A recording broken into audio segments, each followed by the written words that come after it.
Good evening, everyone. Today we discuss sources of administrative law. Administrative law is the law relating to the administrative operation of government. The following are the main reasons of administrative law. First reason is change in the concept of the government. Second reason is inadequacy of judicial system, and the last one is evaluation of socialistic pattern of societies. These are the main reasons of our administrative law growth. Now, sources of administrative law. First of all, understand the meaning of sources. The term sources means the origin of the material contents of rule or the formal step of authority as law. As regards India, the administrative law forms part of the ordinary law of the land. Here, the term ordinary law of the land means our public laws. The main sources of administrative law in India are as follows. First one is our Constitution of India. Second one is our statutes. Third one is our ordinance. And last one is our reports of committees. Now we discuss first our Constitution of India.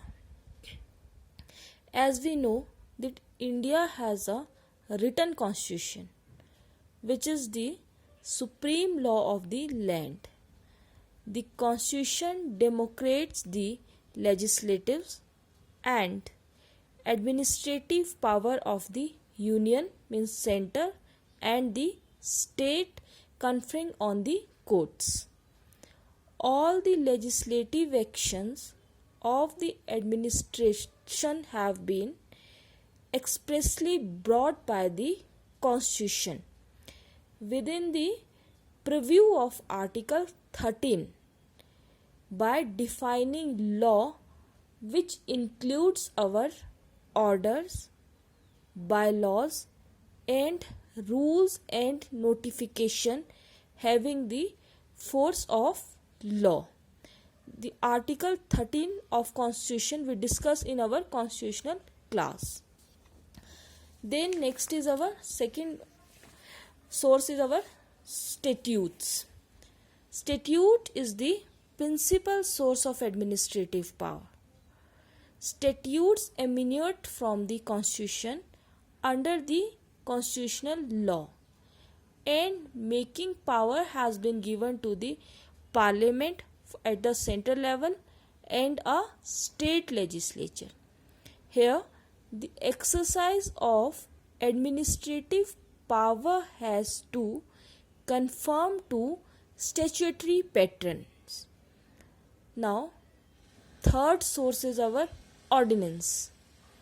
The ordinance making power relate to the legislative power of the chief executive in unions and state. In under ordinance we discuss two articles. First, article 123, and the second is article 213. Article 123 deals with the legislative power of the president.